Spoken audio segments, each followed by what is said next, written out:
सरकार बनेगी चौधरी भूपेंद्र सिंह हुड्डा के नेतृत्व में, फिर वही हरियाणा का जो स्वर्णिम काल था, जो 10 साल तक लोगों ने जिस काल को देखा, जहाँ विकास के काम हुए, जहाँ कानून व्यवस्था बहुत अच्छी थी, किसानों को अच्छा भाव मिल रहा था, बहुत सी ऐसी बातें, पानी समय पे मिल रहा था, बिजली की व्यवस्थाएं बहुत अच्छी थी, स्वास्थ्य की और शिक्षा की सुविधाएं बहुत अच्छी थी। तो उन्हीं लोगों को देखकर मद्देनजर आज लोग बिल्कुल बदलाव के मूड में हैं और वापस कांग्रेस का शासन चाहते हैं। दोबारा से कांग्रेस से अब दोबारा वापसी कर रही है? बिल्कुल निश्चित तौर पर। माहौल भी देख रहे हैं, बाहर भी जा रहे हैं, तो दोबारा कांग्रेस से आपके हिसाब से मतलब वापसी करेगी? बिल्कुल।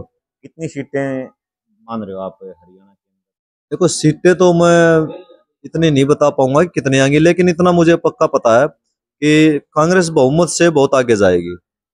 अब ये तो जनता के हाथ में है, वह सीटें वो कितनी हो सकता है वो जो पिछले रिकॉर्ड हो उसको भी तोड़ दें, वरना बहुमत तो निश्चित तौर पे कांग्रेस का आएगा। और चौधरी भूपेंद्र सिंह हुड्डा जी के नेतृत्व में, उदय भान जी के नेतृत्व में, हमारे नेता राहुल जी के नेतृत्व में निश्चित तौर पे यहाँ सरकार बनेगी।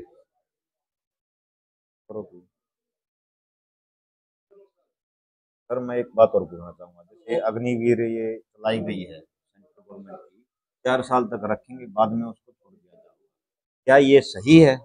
देखो अगर सही होती तो हमारे नौजवान जो कई इस मामले को लेकर आत्मदाह किया जिन लोगों ने, हमारा सचिन नाम का एक नौजवान यहाँ लजवाड़ा कला से था जिसने पहला आत्म बलिदान इस मुद्दे पर दिया था, उसको सिर्फ ज्वाइनिंग लेटर मिलना था, तब उसके ये अग्निवीर जैसी योजना को के बारे में उसने सुना तो वो इतना हताश और परेशान हो गया कि उसने आत्मदाह करना पड़ा। तो देखिए यहाँ की भर्ती में वो सिलेक्ट हो गया था, पहले वो उसका सिलेक्शन हो चुका था मेडिकल, हाँ वो कैंसिल करके इन्होंने 2.5 साल तक इसको खींच के रखा, बाद में इसको कैंसिल करके ये अग्निवीर लेके आए थे। तो उस नौजवान को इतना हताशा का सामना करना पड़ा कि उसने आत्मदाह जैसे बहुत निर्मम कदम को उठाना पड़ा और अपने जीवन का बलिदान दे दिया।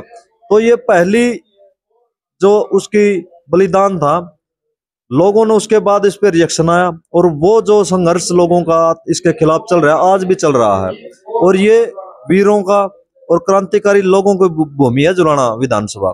यहाँ पर लजवाड़ा कला में भी 1854 में पहले क्रांति का बिगुल बजाया गया था, जो 1857 क्रांति कहते हैं, वो 1854 में लजवाड़ा कला गांव से उठी थी, जो सरकार के खिलाफ जंग आजादी की जिन्होंने बगावत की थी। और ये लड़का जो सचिन लाठर जो इस शहीद होया था, इसने भी पहला बलिदान इस अग्निवीर के खिलाफ दिया था। और निश्चित तौर पर हरियाणा में तो इसका बिल्कुल बदलाव होगा, इस सरकार को उखाड़ फेंकेंगे लोग, नौजवान बिल्कुल हताश और परेशान है ऐसी योजनाओं से। अभी मैं विनेश फोगाट के ऊपर बात करना चाहूंगा। हाँ जी, विनेश फोगाट एक अंतर्राष्ट्रीय खिलाड़ी नहीं, देश की बेटी है। इसके साथ ओलंपिक में भी देखा हमने, क्वालिफाई भी कराया, यहाँ पहले किसी मतलब 55 किलो में कुछ लड़ा दी, बाद में उन्हें 50 में क्यों लड़नी पड़ी, 50 में लड़के फिर वो आगे के भी गई, आगे लड़ाई भी करी, वो एक अलग बात है, वहां से मेडल नहीं आ पाया। देखो वो तो मैं नहीं बता पाऊंगा कि भाई ओलंपिक में वो 100 ग्राम का जो विवाद हो सकता है उसके पीछे कोई साजिश भी हो और ना भी हो, उसके बारे में तो ये विनेश खुद ही बता पाएगी। लेकिन मैं इतना कहता हूं, हरियाणा के युवाओं के खिलाफ साजिश जरूर हो रही है। आज युवाओं के यौवन को खराब करने के लिए खेल जैसी चीजों से अलग करके नशे की तरफ धकेला जा रहा है। आज हरियाणा नशे में नंबर वन पहुंचने वाला है।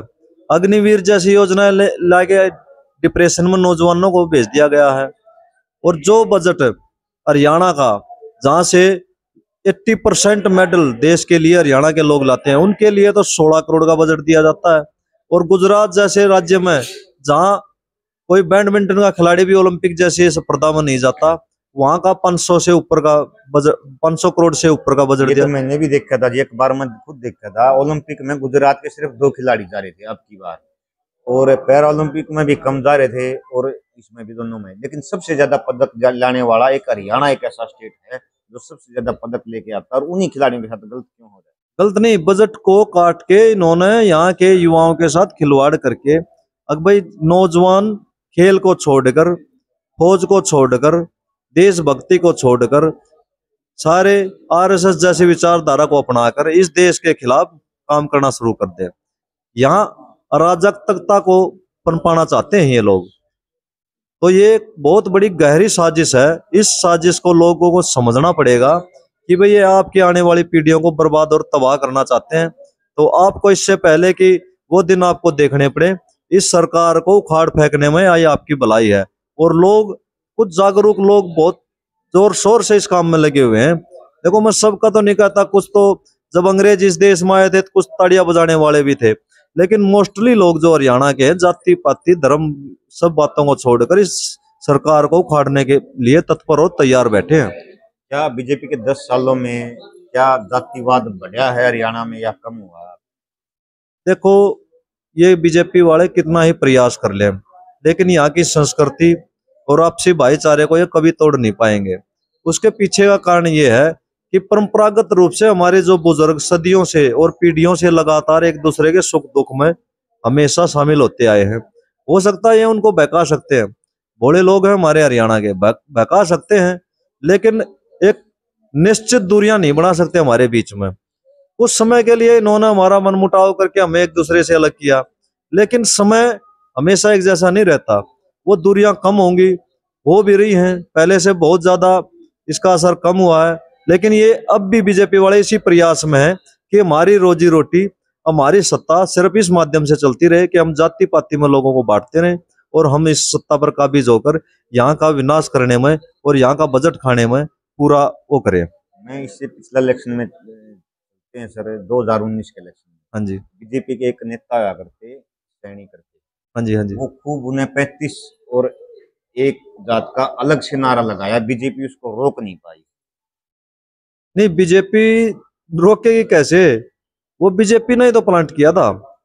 नारा बीजेपी का था, लेकिन मोहरा वो था। अब बीजेपी तो रोकती तब ना, बीजेपी ने तो उसको चेहरा बना के आगे फेस करना था। लेकिन आज उसी राजकुमार सैनी को देखो, अपने गांव में मेंबर नहीं बन सकता। तो यहाँ की जनता हो सकता कुछ दिन के लिए बहकावे में आ सकती है। वो सारे समाज हैं वो, जिसमें ये नहीं है कि भी और साथियों 35 एक का 35 का कसूर है इसमें या एक का कसूर है, इसमें सभी जातियां शामिल हैं। कुछ लोग इधर से भी थे जो लोगों को बहका के एक दूसरे के खिलाफ लड़ा रहे थे। तो लेकिन जनता समझदार है, कुछ समय के बाद समझी, कुछ समझ अब आई है, कुछ आगे आएगी। लेकिन अब ये चलने वाला नहीं है हरियाणा में। अब लोग विकास पर और काम के मुद्दे पर ही वोट डालेंगे। और हमारे इलाके में तो ये यहाँ की इसको खिलाड़ी नहीं मान रहे।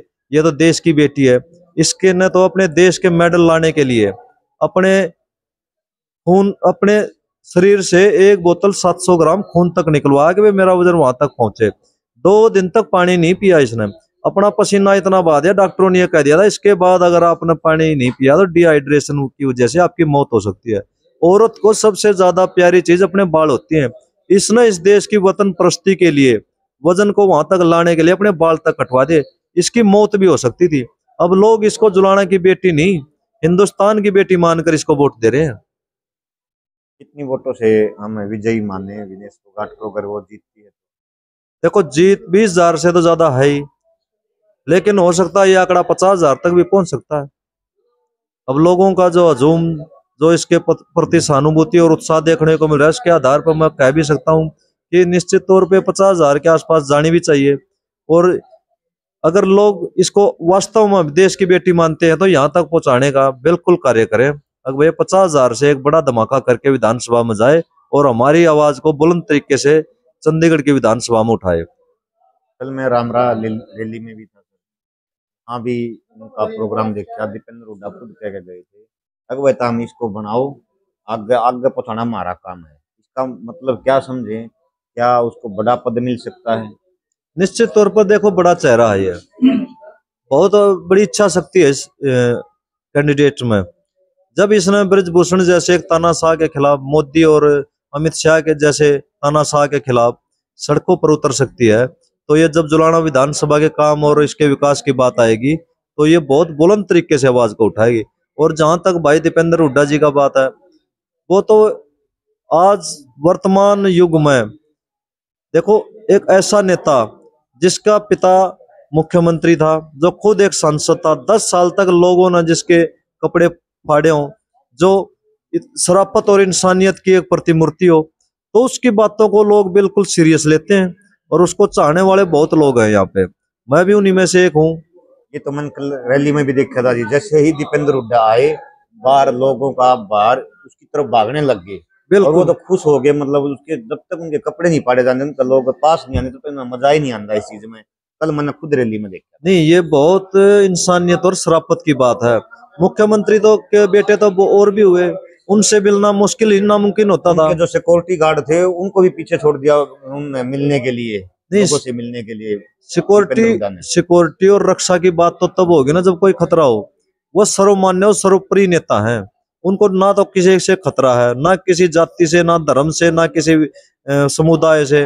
वो सबके नेता हैं, इसलिए वो इस तरह की बातों में विश्वास नहीं करते। और मैं तो परम पिता परमात्मा और कांग्रेस हाईकमान से भी ये निवेदन करता हूँ कि ऐसे नौजवान को ही इस प्रदेश का मुख्यमंत्री बनाए जो सबका चाहने वाला हो, सब जिसको चाहते हो। तो हम तो चाहते हैं उनके नेतृत्व में हरियाणा में कांग्रेस की सरकार बने और एक बहुत काबिल मुख्यमंत्री हमें मिले। ठीक है जी, धन्यवाद। आधार चैनल देखने वाले सभी दर्शकों को रविंद्र रथवाड़ा की राम राम। दोबारा से मैं कहता हूँ भाई ज्यादा से ज्यादा वीडियो को लाइक करें, शेयर करें और ज्यादा से ज्यादा शेयर करें। धन्यवाद।